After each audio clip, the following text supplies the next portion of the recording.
Hi everyone, it's Mel. Sorry it's been a long time since I last uploaded a video, but I've been quite busy. At the beginning of August we had a family wedding in Yorkshire, and so we spent a few days after the wedding with family. And then we've just returned from Seville in Spain. My dad lives in Spain and it's the first time I'd seen him in about 16 months, so we went there for a few days to visit him, and it was good to catch up with him and see him again. We had an amazing time. The weather was fabulous, very warm. In fact, the first day or so it was actually too warm for me, but it was lovely. We thoroughly enjoyed it. And so now things are starting to get back to normal. I went back to work today and Poppy's back at school, and then Roger goes back to work on Monday, so we'll be back into the usual routine. I have a couple of projects to share with you. They're both for the same friend. I won't actually tell you her name because I want it to be a surprise. She's always so good to me, and she really is one of my closest friends, and I love her to bits. So what I've done is I've made a plaque. It's a wooden plaque, and I've painted it with white acrylic paint, and then I've put on one of these vintage style paper napkins that came from Norway. And then what you do with these is the napkin's got 3 layers, and you very gently take off the top layer, and then you mix 50% PVA glue with water, and you very gently put it onto your plaque and then place your napkin over the top. I have learnt more than error, trial and error, but more by error, that the best way to get the bubbles and the creases out is to use a slight tapping motion with your finger on top of the napkin, and that generally gets most of the bubbles and sort of creases out of it. So I did that, and then once that had dried I added this beautiful ruffle trim. Then on top of that I've got this flat back pearl. Actually on the camera it's actually showing as white, but it is all actually cream. So it's cream trim. The pearls are probably an off-white, and then the napkin is actually shades of cream as well. And then I've added these beautiful flowers from Wild Orchid Crafts. So they're both symmetrical. So this large one here is from this bag. Oops, this is upside down. So that's one of the pink wild roses, 30mm. And then these ones, I absolutely love these. I think they've got to be one of my all-time favourites. These are the medium two-tone rose pink wild roses. They're 30mm. And then just on the outside I've got these, which are the mixed pink tone lily flowers. First time I've had these and I absolutely love them, so I shall be ordering some more of those. So that is my plaque.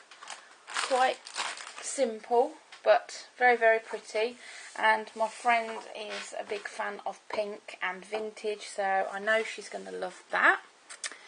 And then the second thing I have made for her is, now let's just alter the camera, is another one of my vintage style tags.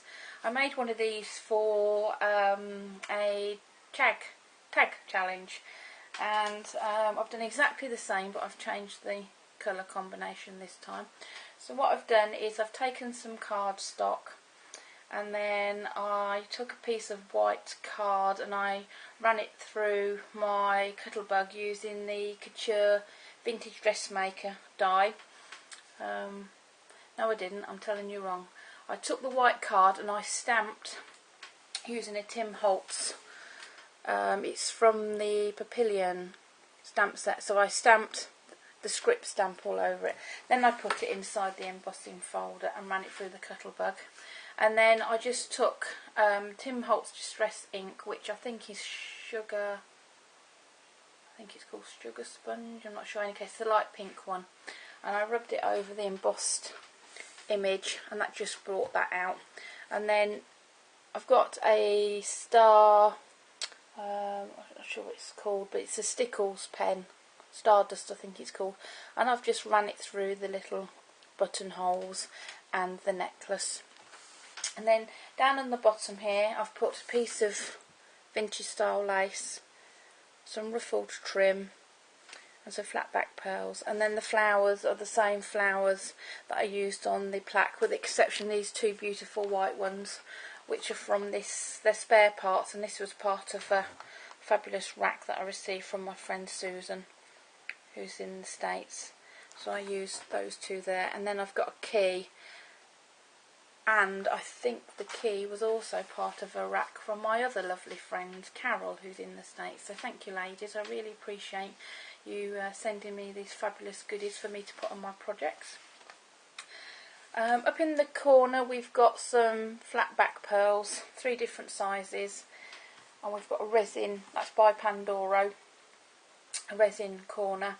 And then I used a large eyelet and I put some pink seam binding, which is by Wild Orchid Crafts. And then here I've got one of these Making Memories pins, and then I've got a Tim Holtz trinket here. So that is the front, and then the back. Oops.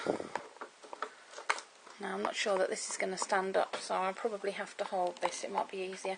So on the back I've got some designer paper, which is by Magnolia, who are the people that make the Tilda stamps. This is one of their paper collections from a couple of years ago. I've used some coordination cardstock and one of my Nessabilities dies, and then this is another die, I think it's a Marianne design, and it's an envelope with a little insert, and I won't turn it over because my message is on there and you'll be able to see who this is actually for. And then obviously down the bottom we've just got the other side of the lace, the pink trim and the flat back pearl. So there it is, my 2 projects for my lovely friend. So I'm just waiting for something to arrive in the post, and then I shall get these all packaged off and sent off to her. So thank you for watching, and please leave me a comment. Bye.